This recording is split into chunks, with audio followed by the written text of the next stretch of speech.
Mrs universe বাংলাদেশের মঞ্চে host Ishrat পায়েলকে উদলা বলে বসেন অভিনেতা তথা বিচারক মীর সাব্বির। কুরুচিকর মন্তব্যকে ঘিরে সমালোচনার ঝড় বইছে সোশ্যাল মিডিয়ায়।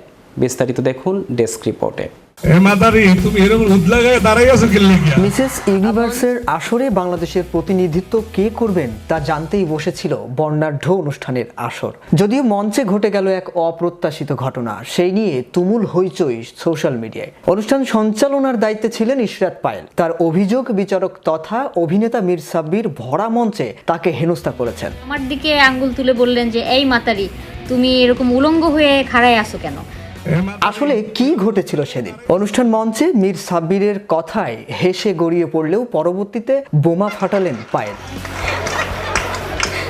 তিনি বলেন, মঞ্চে এসে উনি যদি মেয়েদের পোশাক নিয়ে কথা বলেন, বিশেষ করে বিচারকের জায়গা থেকে, সেটা ভীষণ অশোভন, কুরুচিপূর্ণ।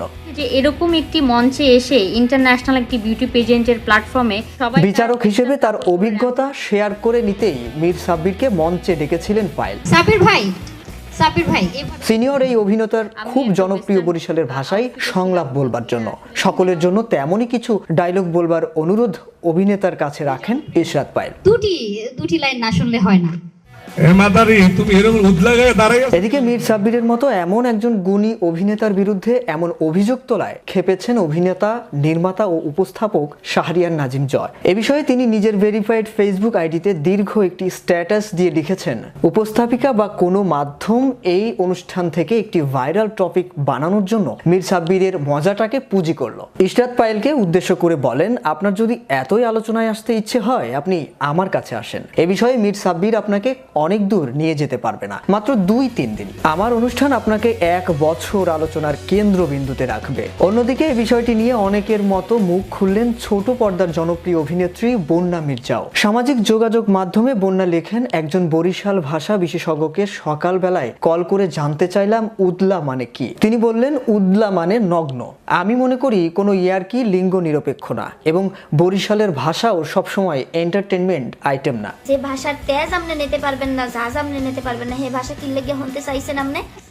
সামান্য থেকে অসামান্য এ ঘটনার জল গড়িয়েছে দূর থেকে বহুদূর। সারাদিন মীর সাব্বিরকে নিয়ে ট্রল। উপস্থাপিকা মীর সাব্বিরের বিরুদ্ধে কিছুটা অশালীনভাবেই বিভিন্ন মাধ্যমে বক্তব্য দিয়ে যাচ্ছেন। পায়েল আরো বলেন, আমি বুঝতে পারছি না উনি এটা বুঝে বলেছে নাকি উত্তেজনার বশে বলে ফেলেছেন। বুঝে বলেছেন নাকি তাড়াহুড়া অথবা এক্সাইটমেন্টে এটা বলে ফেলেছেন। তবে বলার পর ওনার উচিত ছিল আমাকে এসে সরি বলা। আশা করছি এই বিষয়টা আমার সঙ্গে আপনি ক্লিয়ার করবেন। অ্যাটলিস্ট এটা ক্লিয়ার করা অথবা দুঃখিত বলা, আমাকে এসে সরি বলা। তো সরিটা আমি এখন পর্যন্ত পাইনি।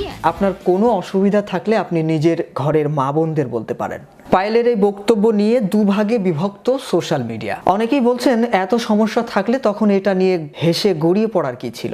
অপর একজন লিখেছেন, সেদিন হয়তো এই প্রোগ্রামটা দেখেছে 10,000 মানুষ, কিন্তু এখন এই ভিডিওটি দেখবে 10 লক্ষ মানুষ।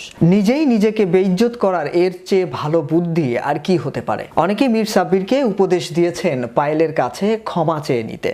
সাব্বির ভাই, এভাবে যেতে দিব না। আপনার নাটকের ডায়লগ। শাহরিয়ার আহমেদ, বিশ্ব বাংলা 24। তুমি এরকম উদলা গায়ে দাঁড়াই আছো কি?